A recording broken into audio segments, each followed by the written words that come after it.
Shalom, selamat bertemu. Wah, tidak sadar kita sudah berada di hari yang keempat, malam yang keempat, untuk 10 hari berdoa. Dengan tema yang masih sama, kembali ke altar. Tajuk untuk malam ini adalah, apa yang membuat Tuhan kembali? Satu tajuk yang menarik. Mari kita telusuri. 1 Raja-Raja 18 ayat 30. Maka mendekatlah seluruh rakyat itu kepadanya.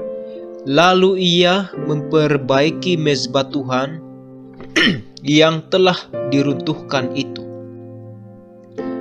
Ketika hujan berhenti, suasana hari penting itu begitu tegang, dan ada keheningan yang menyelimuti Gunung Karmel. Dulunya, gunung ini dipenuhi oleh pohon dan tanaman yang hijau-hijau dan indah. Gunung tersebut menjadi subur karena hujan yang turun dan dianggap sebagai tempat suci, penuh berkat dan kesuburan. Ellen G. White, buku Para Nabi dan Raja, halaman 144. Tetapi semuanya telah berubah. Apa yang dulunya hijau telah menjadi gersang karena kekeringan yang terjadi selama 3 tahun. 1 Raja-Raja 17 ayat 1. Lalu berkatalah Elia, orang Tisbe, dari Tisbe Gilead, kepada Ahab, demi Tuhan yang hidup, Allah Israel, yang kulayani, sesungguhnya tidak akan ada embun atau hujan pada tahun-tahun ini, kecuali kalau kukatakan. Dan sesudah 1 Raja-Raja 18 ayat 1, dan sesudah beberapa lama, datanglah firman Tuhan kepada Elia dalam tahun yang ketiga. Pergilah, perlihatkanlah dirimu kepada Ahab, sebab aku hendak memberi hujan ke atas muka bumi. Ellen White menjelaskan mengenai keadaan bangsa Israel pada saat itu. Bumi telah kering, seakan-akan terbakar. Panas terik matahari menghancurkan setiap tanaman yang masih hidup. Sungai-sungai mengering, dan kawanan ternak mengembik berkeliaran kesana kemari dengan susah payah. Ellen G. White, Para Nabi dan Raja, halaman 125. Ladang yang dulunya subur telah menjadi seperti gurun pasir yang terbakar, sunyi dan sepi. Kota dan desa yang dulunya makmur telah menjadi tempat berkabung. Ellen G. White, Para Nabi dan Raja, juga halaman 125. Pada halaman yang sama, dikatakan kelaparan dengan segala kengeriannya semakin mendekat secara perlahan. Kekeringan di dalam sanubari. Mungkin hal terburuk daripada kekeringan yang melanda Israel tidak lain adalah kekeringan rohani yang menguras jiwa dan iman segenap bangsa Israel. Mereka diperintah oleh Raja Ahab yang jahat dan istrinya Izebel dan sang pengantin Sidon itu telah melemahkan kesetiaan Ahab kepada Tuhan. Dan ia menuntun bangsa Israel dalam satu kemurtadan nasional yang mengakibatkan Tuhan untuk memanggil Nabi Elia. Mengenai Elia, Ellen G. White menuliskan, di zaman di mana Ahab berkuasa, ada seorang beriman dan penuh doa yang tanpa rasa takut siap untuk menantang bangkitnya kemurtadan nasional di Israel. Ellen G. White, buku Para Nabi dan Raja, halaman 119. Elia memperbaiki mezbah. Setelah para nabi Baal dan Asyitoret gagal meminta ilah mereka untuk mengirimkan api, tibalah waktu mempersembahkan korban petang. Maka Elia memanggil umat Israel untuk mendekat dan memperbaiki mezbah Allah yang sudah rusak. 1 Raja-Raja 18 ayat 36. Kemudian pada waktu mempersembahkan korban petang, tampillah Nabi Elia dan berkata, "Ya Tuhan, Allah Abraham, Ishak dan Israel, pada hari ini biarlah diketahui orang bahwa Engkaulah Allah di tengah-tengah Israel, dan bahwa aku ini hamba-Mu, dan bahwa atas firman-Mu lah aku melakukan segala perkara ini." Dalam arti sesungguhnya, Elia tidak sekedar mengajak segenap bangsa Israel untuk bertaubat, tetapi ia juga memanggil bangsa itu untuk kembali kepada sistem perbaktian mezbah yang rutin dan teratur. Perbaktian komunitas bangsa Israel telah rusak, dan ini semua diawali dengan hilangnya kebiasaan untuk berbakti secara pribadi dan keluarga. Apa yang membawa Tuhan kembali? Yang membawa Tuhan kembali adalah pemulihan perbaktian sejati yang berasal dari hati yang tulus. Dan hal ini diawali dengan tindakan Elia untuk memperbaiki mezbah yang telah rusak. Jika mezbah keluarga Anda telah rusak, perbaikilah dan biarkan api kehadiran Allah membakar kembali mereka yang menyembah Dia.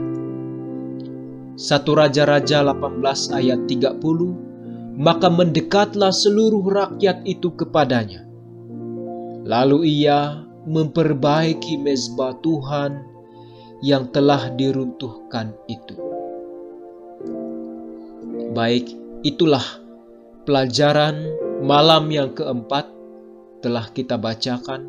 Sekarang ini adalah waktu untuk kita berdoa. Oleh itu, saya menjemput semua kita tunduk, menutup mata, dan saya akan memimpin dalam doa.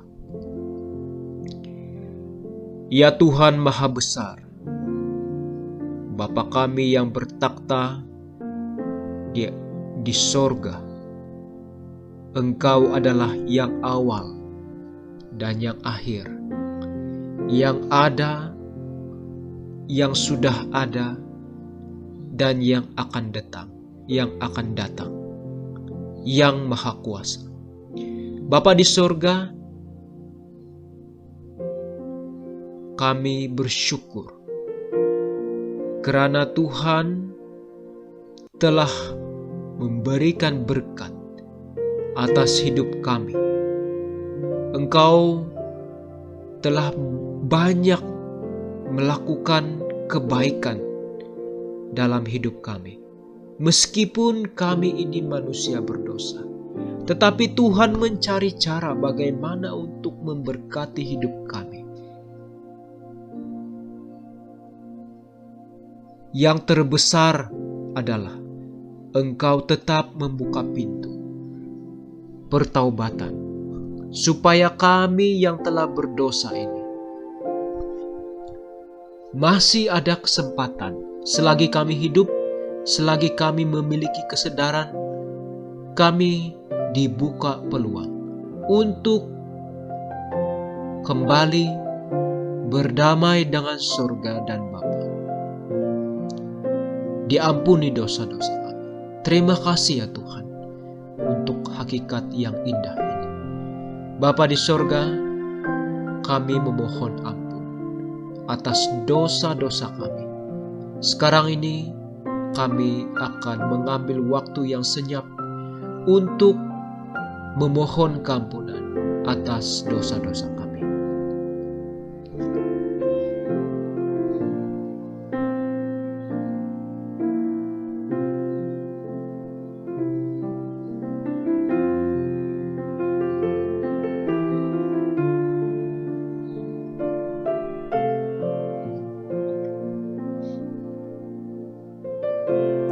Bapa di surga, telah Engkau dengar pengakuan kami yang jujur.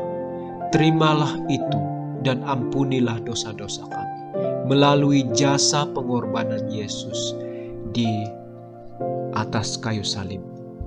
Bapa di surga, kami berdoa untuk beberapa perkara. Kami berdoa ya Tuhan untuk para pendeta dan gereja untuk menemukan cara agar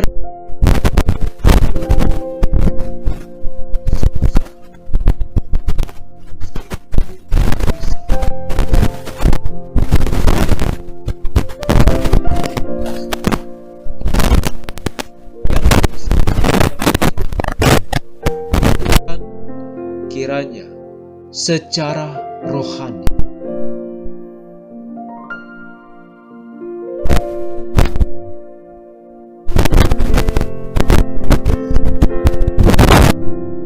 Dalam doa-doa kami akan menyebutkan sahabat-sahabat kami. Tidak lupa dengan orang-orang, rekan-rekan kami, anggota-anggota dalam gereja yang memiliki masalah pribadi. Sekiranya kami mengenal sesiapa saja yang memiliki masalah, rintangan dalam hidup, dalam apapun itu, kami ingin mendoakan dan membiarkan Tuhan yang bekerja dalam hidup mereka.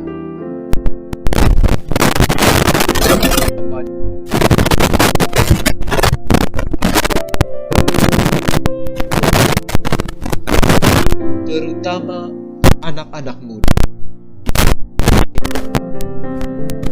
Kami tahu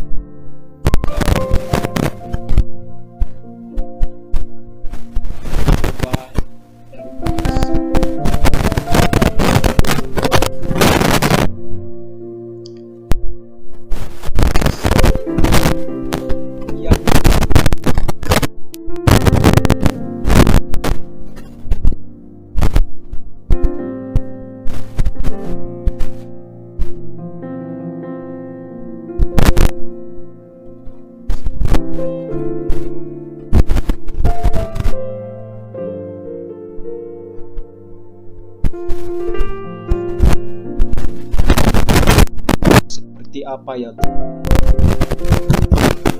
mereka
Dan seperti yang tercatat dalam Matius 24 ayat 14, Injil kerajaan akan sampai di seluruh dunia.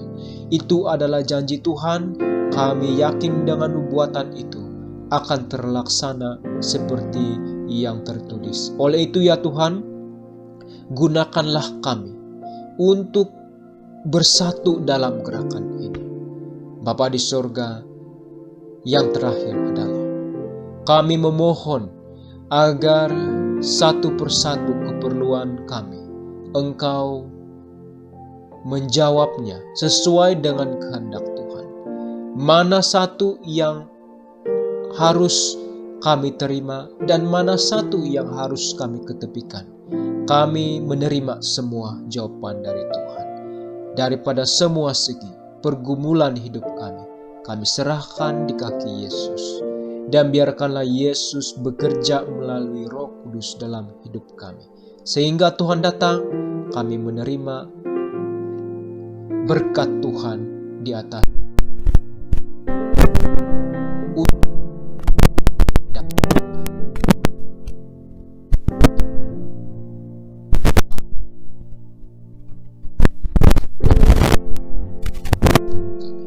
Amin.